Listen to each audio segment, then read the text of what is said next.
Welcome, everybody, back here at our Pelagic series of 2025. We're once again happy to have one of the Pelagic artists here on our show as a little surprise interview. And I'm also very happy because it's a newcomer interview. So I'm very, very happy to have Amy and Michael from PREYRS here on the show. So thanks for joining, folks. Thank you Great to so be here. much for having us.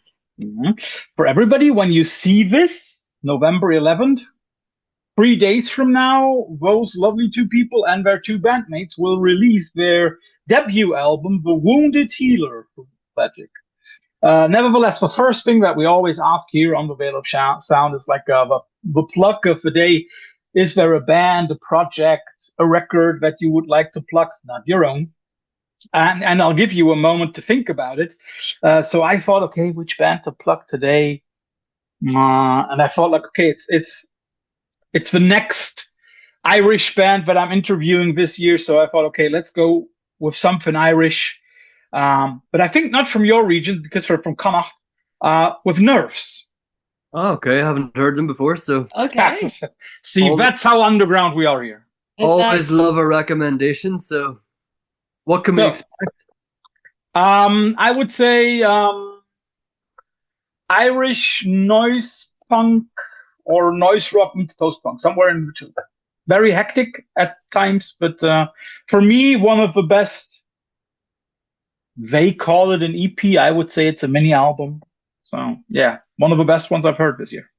Oh, Not only from Ireland, but in general. oh, that's a big statement. Cool. Yep. We'll have to check it out. Yep. So your recommendations, Do you want ladies first. Yeah, Ladies first. Yeah. Oh my God, I wasn't expecting this question.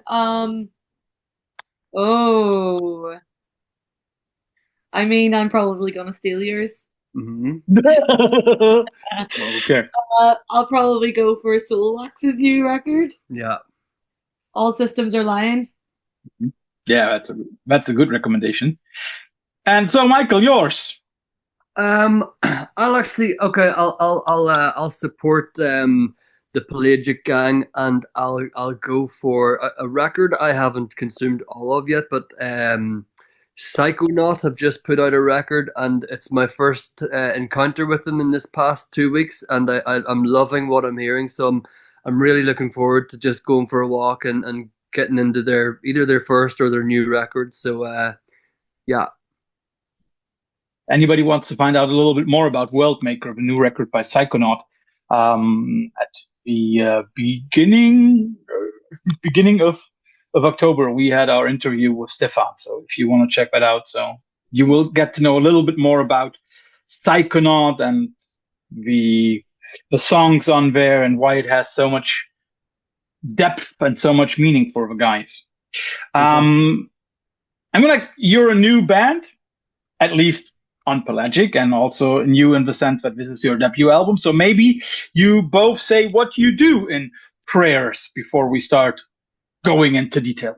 Yeah, for sure. Well, I'm the lead vocalist and I am one of two composers of PREYRS. Yeah. Yeah, and I'm a multi-instrumentalist, drummer at heart, but yeah, and the other half of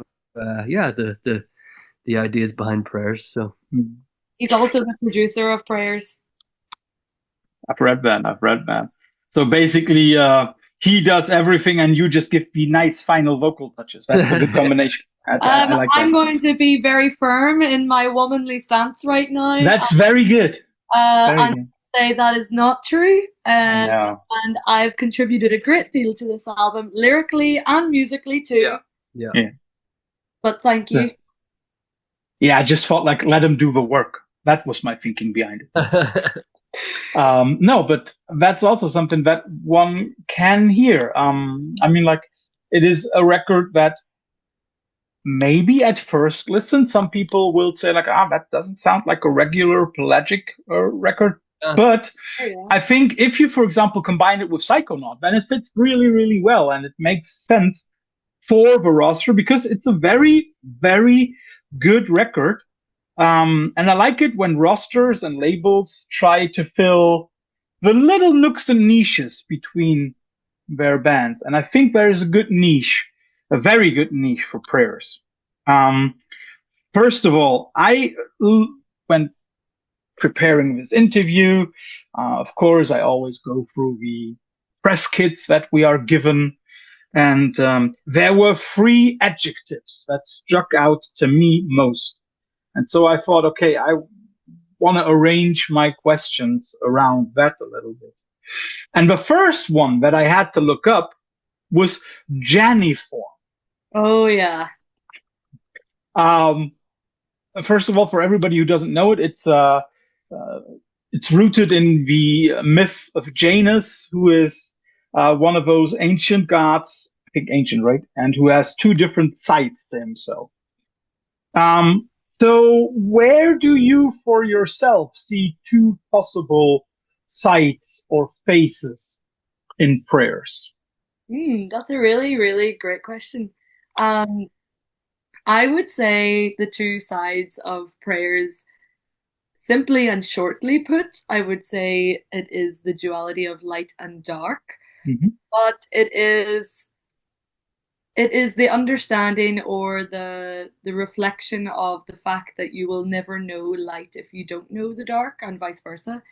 Um, and it is also the being able the ability to witness both of these things being Mm-hmm. present simultaneously. So yes, it is both sides, but it is what gives it meaning is for Mm-hmm. those two sides to be able to be present simultaneously. Would you say that light cannot exist without dark, like black and white cannot exist without each other? Yeah, for sure. Hmm. I, it's interesting that you already dive deep into the answers. I thought the first answer would be something like, "Yeah, we're two people. We're both composers, so we're the two heads." No, That was no, my no. first. That Oh was my no, first one. I mean, Thorsten, you'll get to know yeah. that I'm a much deeper thinker than that. That's good. That's good. I also like the duality in, for example, there are a lot of dualities on the record. Um, there are some really, really heavy moments. There are some really light moments, sometimes in the same track. But it already begins with the title of the band because for everybody it's spelled PREYRS. So it is a homophone in a way, and it's a homophone for two things: for prayers, as in praying in a church, but also for a synonym for hunter, the Yeah. prayer, because it's prey, and it's what we try to hunt for. Are you hunting for the perfect sound, first of all? We really stumbled upon the name first and then played with some different spellings, but from the get-go loved that juxtaposition of Hmm.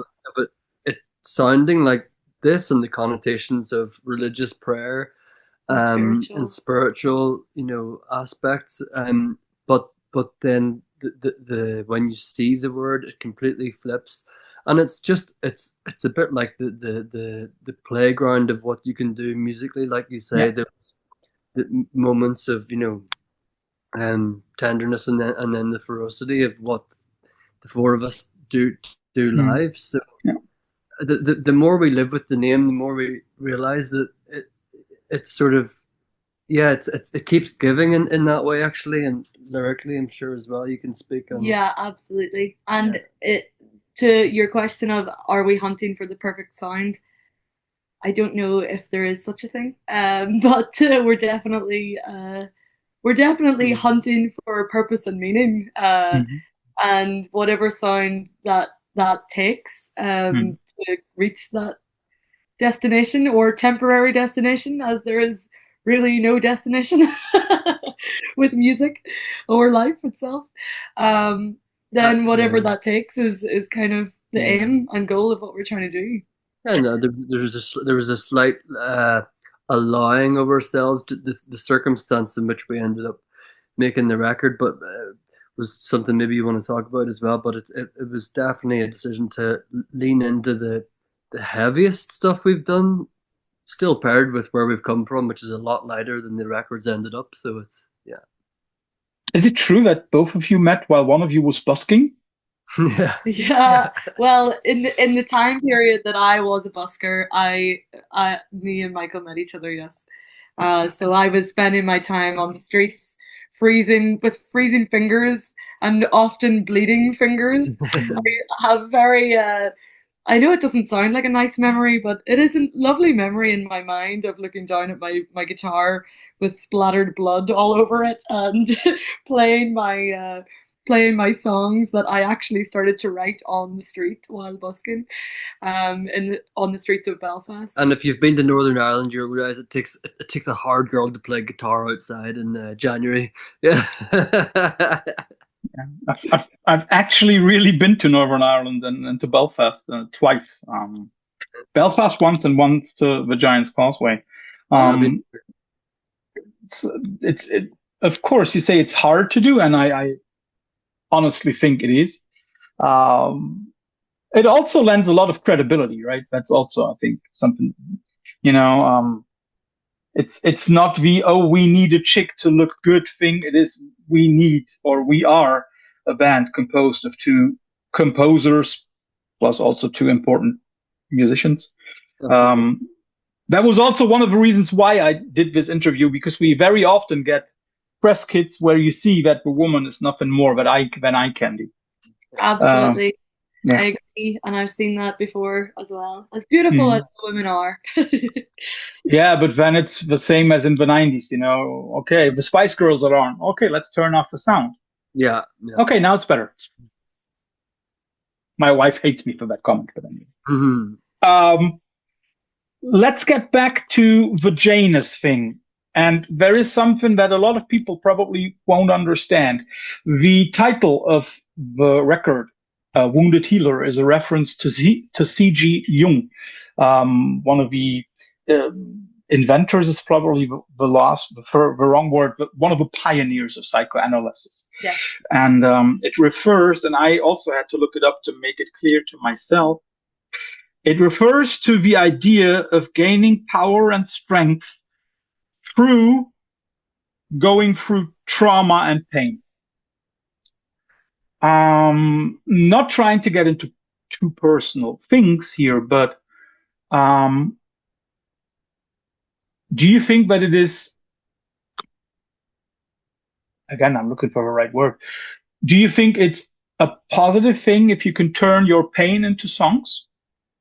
Because then you've coped with them? I think it is.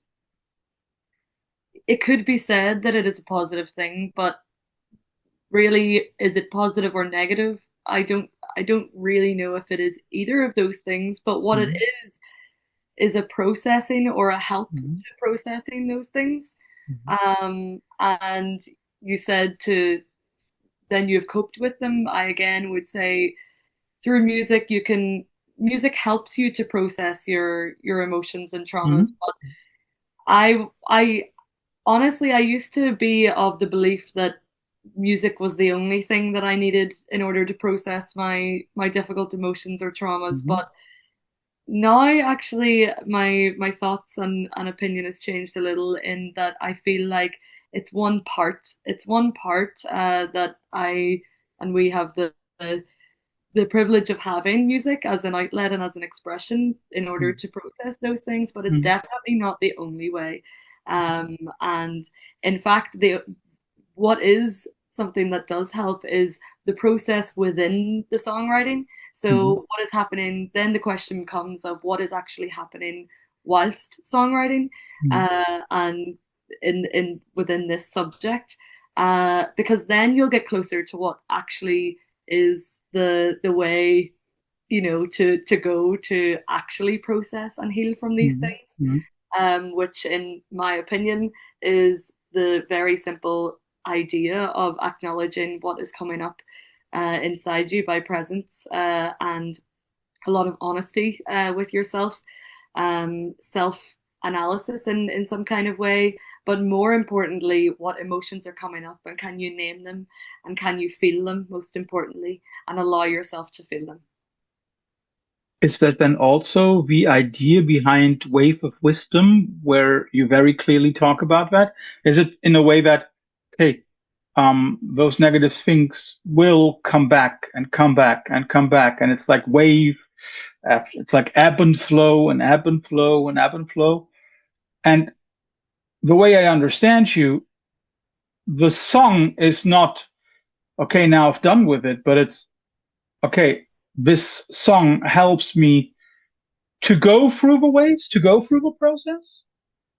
Exactly. It is an acknowledging that the wave of wisdom being sang in the way that it is being sang and delivered, if you take out the words and the lyrics for a moment and actually just take the vocal delivery and the somewhat aggression behind it, you wouldn't think that I was talking about a wave of wisdom. And in fact, you would really think that I was talking about a wave of anxiety, a moment of anxiety or a moment of distress. So in a way, wave of wisdom is about acknowledging the continuous and ever ever present waves that will be coming to you, like you just mentioned, like an ebb and flow. But it is noticing that those moments of anxiety or distress or whatever feelings are coming up inside your body or sensations can actually eventually become a wave of wisdom. And if you, from the get-go of realizing that, then perhaps your way through the wave will be made easier.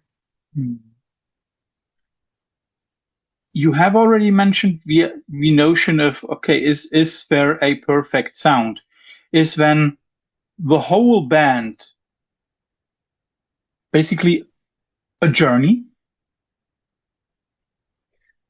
When Amy and I met, and if you take it from the evolution of Amy busking on the street, and then we start to play with some demos in the studio, and then we made a short tour as a 3-piece with our friend on keys, and we did some switching, and then over the past 7 years, playing with a 4-piece and a 5-piece, and then the playing off the energy of a 4-piece guitar band, and things getting a little bit heavier, and then having the opportunity to want to fill bigger stages and bigger spaces with a bigger sound. And I think that's led into where we finally came to in January 24, when we felt, right, let's put down a body of work that live energy was definitely something, like, because we're a DIY band and we spend so much time on the road, and you have to make what you want to play all the time, night after night, and there's something in that idea as well, that we just let ourselves, go where we wanted creatively. But right now it just felt like, yeah. So in Right that, moment. it's a journey, but it's also an adventure, right? Because then you don't know where you're going to end up. And surely everything is a journey of some sort. Yeah, and if it wasn't for the pandemic, we could have well put down a record, maybe, somewhere in the midst of that or just before that. But then you say to yourself, wow, 3 years later, or give or take, and you're a different person, a new perspective. There's new problems in the world, and how you react musically to what's changed, what's inspired you in that time. It's just a strange, the serendipity of the time we came to put down what became the PREYRS record. All played into that sound and evolution. So. What I also found very interesting, and but might also refer to, for example, the vocals of Wave of Wisdom as one example. I mean, like, we are talking about a very, very intimate thing, a very personal thing. And then you basically take it out onto stage and turn it from something introvert into something extrovert, outrovert, where you bring it to people. Is that also part of a process, or is that also just another stage of, for example, dealing with trauma and pain? It's absolutely both part of the process and a part of dealing with the trauma and pain, because performing music, especially that you have written from the source of your trauma and pain, the physicality of performing, Mm-hmm. the physicality of movement is in one therapeutic sense is somatic. It's a Mm-hmm. somatic therapy. So yeah, absolutely, it's part of the process. And honestly, for me, performing has always been for that reason. Um, I am, for some strange reason, most free when I'm on stage, Mm-hmm. being being yeah, looked at by however many people.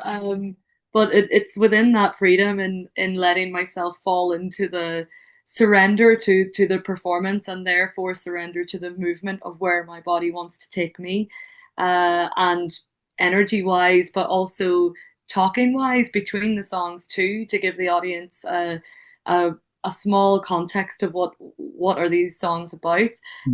All of this plays into of course how the audience is connecting with the music, but it's also in a way, the between songs and also this interview, for example. All of this is part of the process. Mm-hmm. We're talking about the right now, we're talking about how these songs were made and the process behind them. And again, another kind of avenue of therapy and processing things is by talking, and it always has Yeah. been. So of course, yeah, movement and talking, definitely, absolutely part of the process. I like over the years, and particularly now, because as the band gets a little bit more heavy, and you have this perception that people wouldn't find this particular release at a rock or heavy rock show, but when you see somebody in tears at the end, who a song or a lyric has just hit them, something they didn't maybe expect to encounter in that night, in that atmosphere, or again just where Amy is written from, and this in over the years, playing music and people are headbanging, and then somebody next to them is crying, and it's this beautiful mixture of Mm. life being processed by the audience and us as we do it. So that's, yeah, very special. It's interesting that you also hint at the differences in sound, because um, the old man in me would say, "Oh, they use the good old electronic rock formula." But Yeah. at the same time, I have to say, um, it doesn't sound like the 90s, doesn't sound definitely like today, and it doesn't sound like a formula, which is to me most important. How do you keep it from being formulaic? I mean, like, that is probably one of the most difficult questions, but how are you able to use or to revitalize a genre that, for good or for bad, has been laying dormant for a couple of years, to say the least? um, I think a couple of things would play into that. When we had the opportunity to go and go away to Canada, to a small island on Lake Ontario, we couldn't take any of our own equipment, and we were just using this studio in a bit of downtime in between.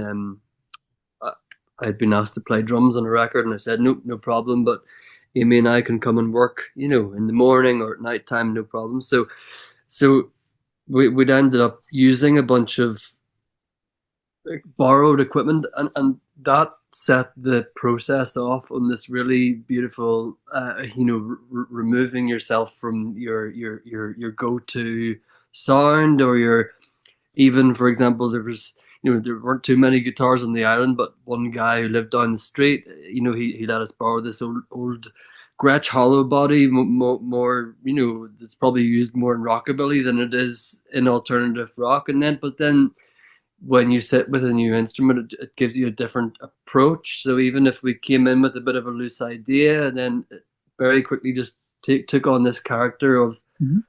that moment, and then that probably, you know, where we were, you know, in this winter wonderland, -20 outside, developing these demos, and then Amy taking them up to her room and vibing off those. All that was completely unplanned and unpredictable. So for talk about the creative tap, it's and just a process. It was really just unfolding. You want to elaborate on that Yeah, at all? the to make sure that you are never falling into the trap of repeating the formula of others. Um, for me, a lot of that is in the lyrics, I would say. Maybe that's just because that's definitely one of the elements of songwriting that is very close to me.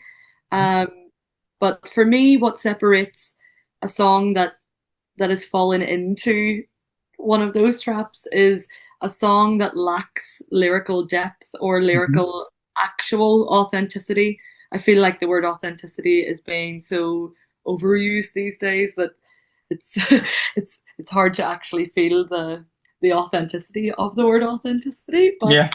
Um, but it's that for me, it's actually in order to keep creating things that you're proud of and that stay true to yourself without being boxed into any other boxes. It really is just a matter of honest songwriting and not being afraid to continue the deep lyrical themes. Because for me, most of the time when songs are kind of like easily boxed into a category or they would just kind of skim over your head. It's like for me, the reason why that happens is because they lack lyrical depth or story or authenticity. So that would be my my answer. Would you also say that in order for a song to be deep and honest, the participants, musicians have to write everything themselves? Like don't take an outside songwriter. Write your own lyrics, write your own structures, your chords, your riffs. Everything must come from the band itself, right? Yeah, not necessarily. I mean, everybody is different and every artist works in different ways. Yeah, because even instrumental music, of course, can be the most moving thing that you've ever, heard as yeah, experienced as well. So and I mean, some people just want to be performers and they don't want to be songwriters. I'm all for authentic songwriting, but definitely not for saying that everybody has to write their own songs because Mhm. if you said that there would be a whole lot less artists in the world, and we need more art, so therefore any way to make that happen is good, right? One of the adjectives that I've also read and that really struck with me was the word anthemic.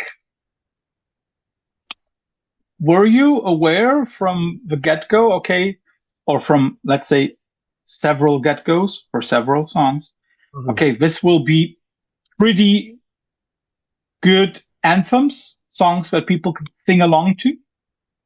For sure. Yeah. Sonically and lyrically and melodically, yes.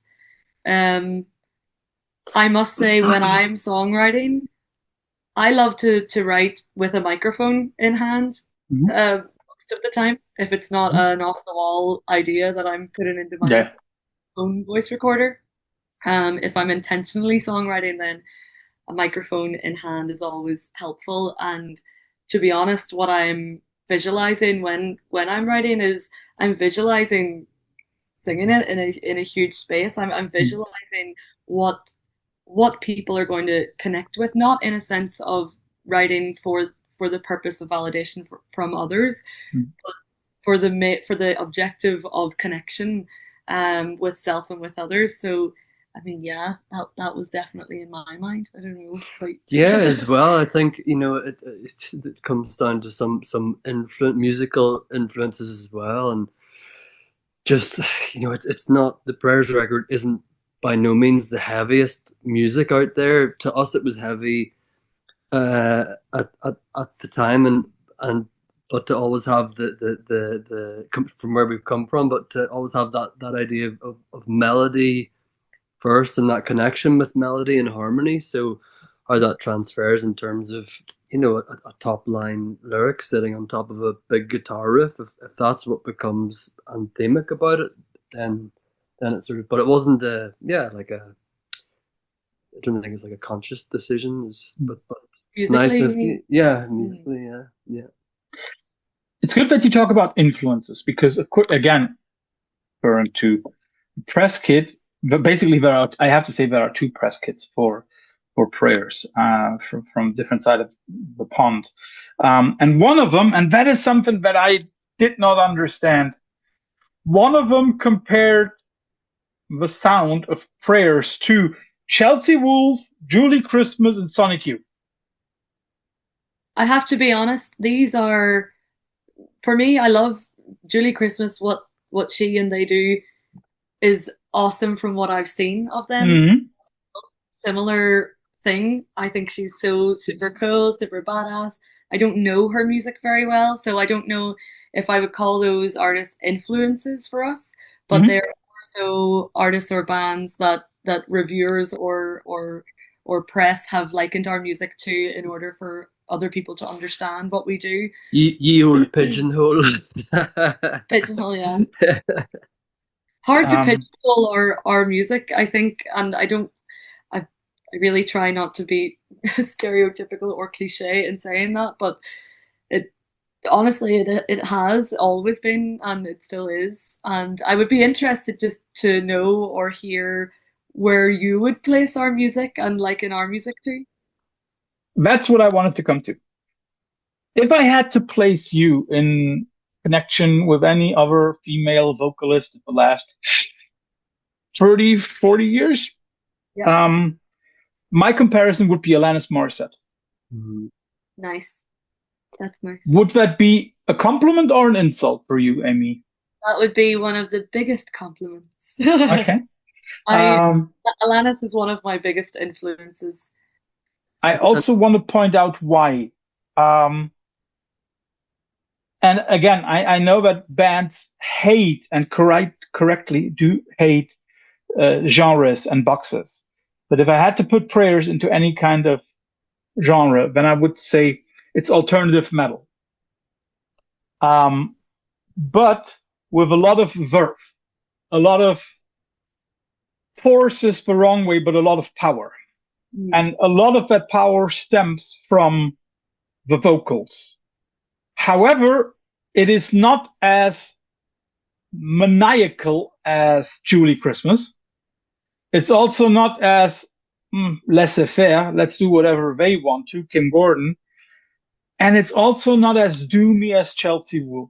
It is powerful. It's a grown-ass woman who knows what she wants to say, knows how she wants to say it, and doesn't refrain from making it clear to others what she's thinking. And there might have been other examples. Some people might say Meredith Brooks. Others might say Paula Cole. But if I had to put you into a box, it would be the Alanis box. Because, and here comes the third adjective, the last one. One that I like a lot is visceral. And that is which sets you apart from Chelsea or Julie or Kim. I always have a feeling as if a lot of the things that you do and write are done instinctively without 3 days overthinking, oh, should I do it in this pitch or in the next? Is that correct? Is there a lot of instinct in PREYRS?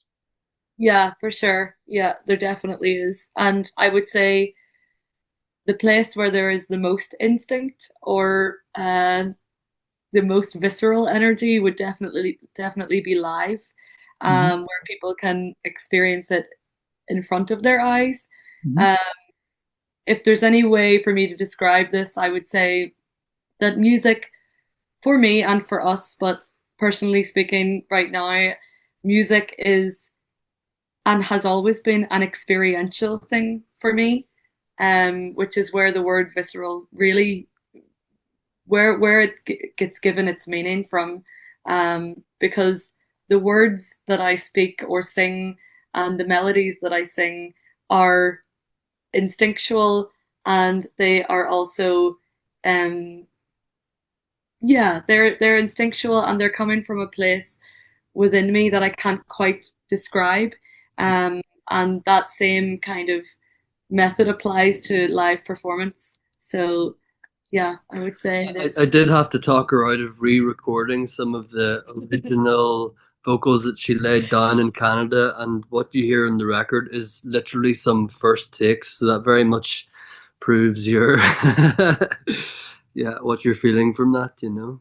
Yeah, It mightn't be perfect, or yeah. but it's like the sound of and the pronunciation of it. It was, it's just I it's will. instinctual. It's in there. Yeah, I'll never be a vocalist that wants auto tune on my vocals. Absolutely Please no. don't. Get it away from me. Like that just destroys what I'm trying to do. Mhm. Um, but yeah, I mean, even something like the outro of Into the Blue, Feel the Body, Feel the Rain, and how that came out. That was an in the moment thing as we were recording it on Wolf Island. I just said to Michael, I don't know. I have this like melody running in my mind. It was in the middle of recording. There was nothing in there, and I just came out with that exact vocal take that's in the outro. Mm. So maybe this is all evidence, Mhm. evidence to point towards the intuition behind prayers. Good that you mentioned the live performance, because when this one comes out, November 11th, you are starting tour. And you're not touring with any band. It's one of those minor bands that has been around for near 50 years. You're touring with New Model Army. How did that happen? Our our agent, in Germany, is friends happens to be friends with the New Model Army's manager, and he put us forward for a UK tour last year. They had a listen, and this was under Amy Montgomery. We went out with them with the four-piece band, and they just yeah, I think they just took us under their wing a little bit and liked, and were very supportive, and got on well with everybody, and in fact, started off the half an hour support slot, but we were they really liked the way how fast we could pack up our shit on stage, and they ended up giving us 40 or 45 minutes, which for a support band, Yeah, it's that And lot. yeah, that's and everything. specifically a support band in the UK, Yeah, 45-minute big support slot is. big time, yeah. And then, like, you're talking about a particular demographic. Those guys have been, touring for 40 years, and yeah, it's a slightly older audience, but again, that can be, those guys actually consume music differently than these TikTok dudes, so all of a sudden that's a lovely connection and place to start sort of, yeah, getting And reaching out. in the world of depth and meaning, Yeah. which is my realm of things, um, I think honestly, I think that Justin from New Model Army really understood the depth within our Mhm. music. Um, and he made a point of telling us that he would come out for a few songs to listen to what we were sounding like, and I think he really admired that in us, and maybe he hadn't seen many younger bands around that are doing something like that. Mhm. So yeah, I really I had a lovely connection with Justin, and perhaps that played into being so open to us coming along again for an EU run, but this time under prayers Yeah. instead of And just my name. the tour was supposed to be last November, but Michael, their drummer, had a spinal injury, and had to they pushed this tour forward one year, and it's just crazy the way it's worked out. That our in the midst of all that, we've had the signing with Pelagic, we've had the name change, working with a rebrand and that scary process, and then now like to have this opportunity to release a record right at the start of this tour, and that be the launching pad. I mean, you know the state of the music industry now, so it's like for any band that's you know, for us it's massive, so we're, you know, grateful. Yeah, and you're not only playing the normal EU tour, you're also playing the 2 Christmas shows. Yes, that's right. Yeah, that means a lot. Yeah, they've played that Cologne show, I think, for maybe 15, 20 years, I think. Decades. Yeah, crazy. I remember when I still lived in Cologne, or close to Cologne, 20 years ago, that was already more or less an institution. New Model Army Christmas cake. I love that. Yeah. That's so it's really nice that they've added the levelers to that show, and yeah.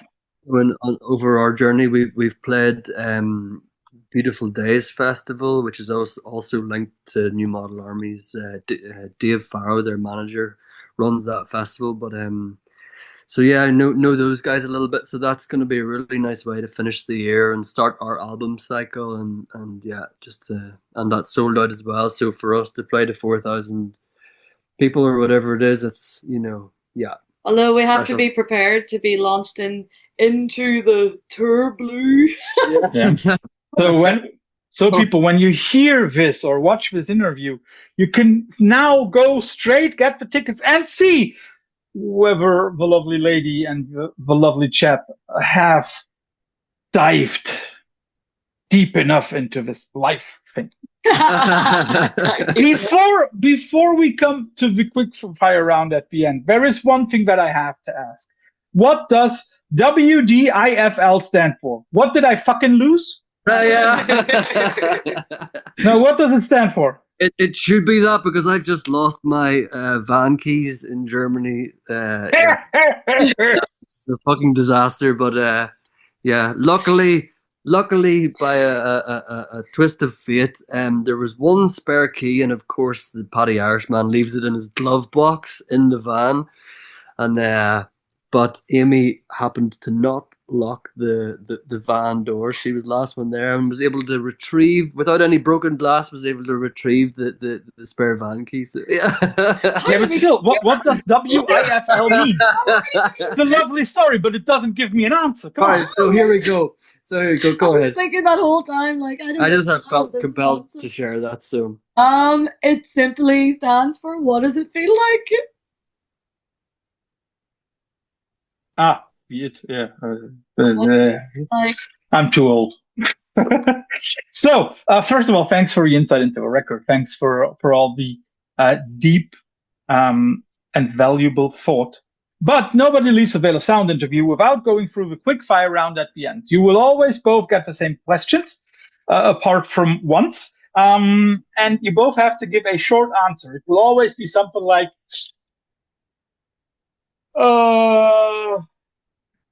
let me think. Yeah, something like, I don't want to come up with the same examples always and all. Like Belgium or the Netherlands, Spain or Portugal, rock and roll or swing. You know what I mean, right? Stuff like that. No problem. And we'll start off with the busking biography of Amy. So I'll give her 2 songs to choose. And you also have to answer, Michael. Which song do you rather prefer out on the street? For What It's Worth, Buffalo Springfield, or Mr. Bojangles by I forgot who. Oh, my answer is For What It's Worth. Mr. Bojangles. Only if you can dance like Sammy Davis Jr. Otherwise,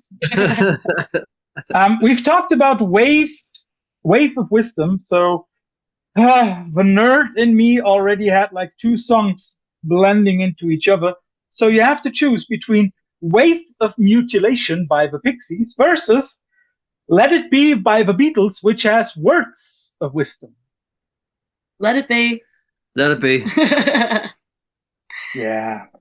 That's it. Yeah. I don't know. I'm gonna speak for you and say neither of us know that Pixies track. So is that a fair? I won't sing it. Forget it. I don't need to know it. I don't need to know it. Beatles hands down. Yeah. we've spoken about Alanis Morissette, so I'll give you probably two of her most famous tracks ever. One is the most famous one. They're on the same record, on Jagged Little Pill. Ironic versus You Ought to Know. You ought to know. I'm gonna say ironic because it has been very, very close to my heart for many years, including as a teenager singing it as a karaoke song. Yes.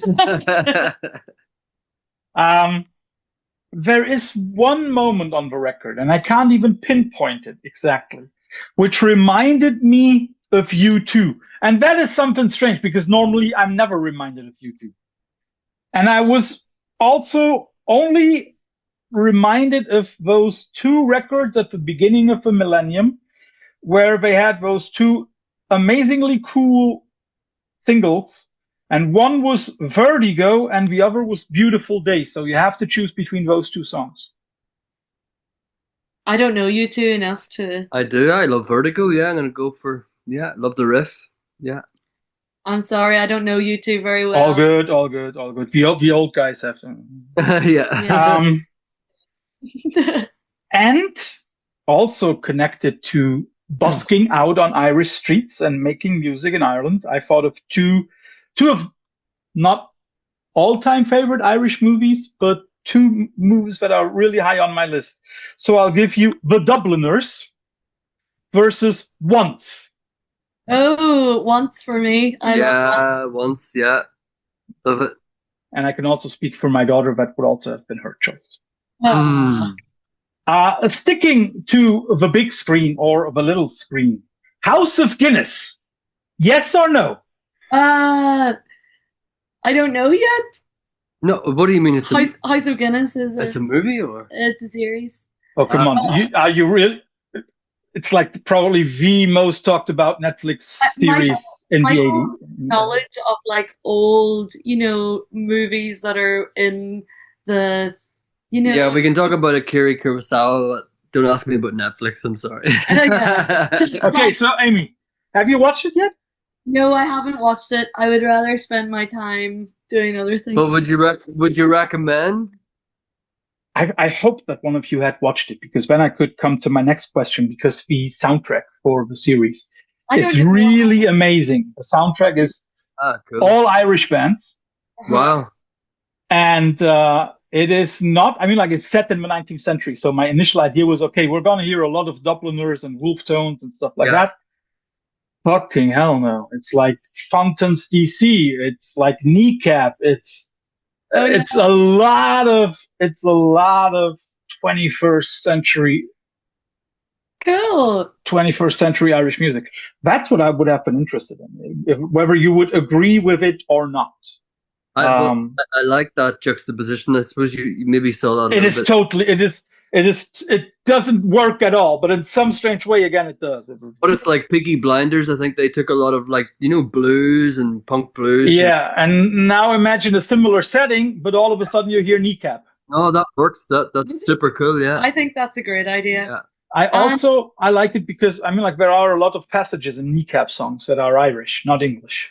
Oh yeah, exactly. Yeah. And also, in the world of music coming out of Ireland, there has always been, and there probably will always be, a plethora of crazy, amazing music coming out of Ireland.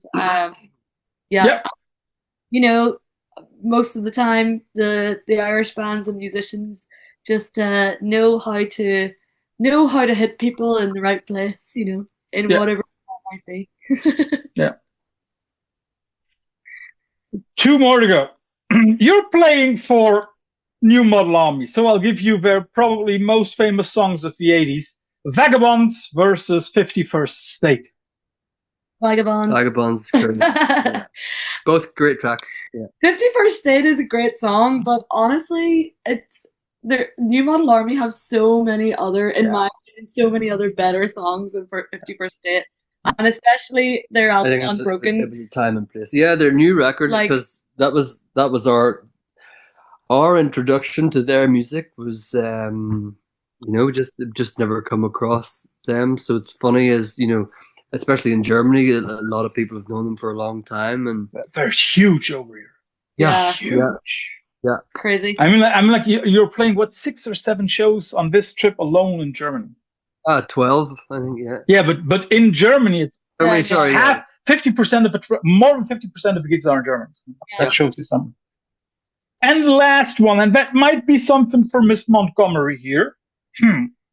I always try to do my homework, and I have seen that you have covered Season of a Witch by Donovan. So I'll give you 3 other versions to choose from. Okay.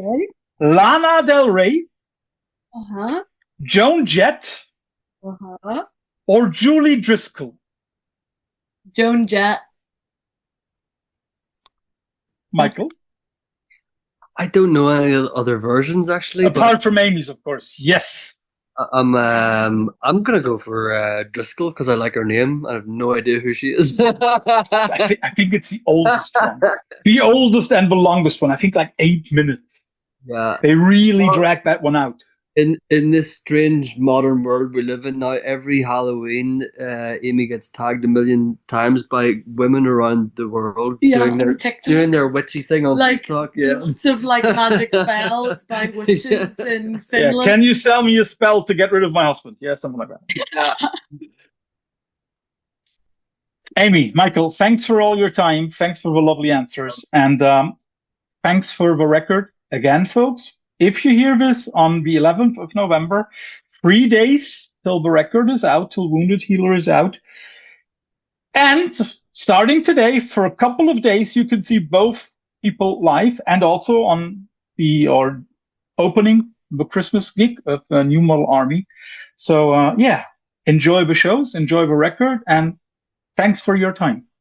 Thank you. And can I say, Thorsten, thank you very much, because the questions that you and how you approach questions today has been really, really appreciated. And that the art of asking a question is something that people don't appreciate enough. So thank you very, very much.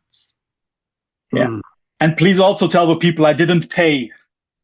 A few weeks ago, somebody wrote me an email. Yeah. You just pay the people to say that. No, I don't. So, thanks for all your time and enjoy the rest of the evening. Bye-bye. Thank you very much. Take care. Mach's gut. I will. Bye. Mach's gut.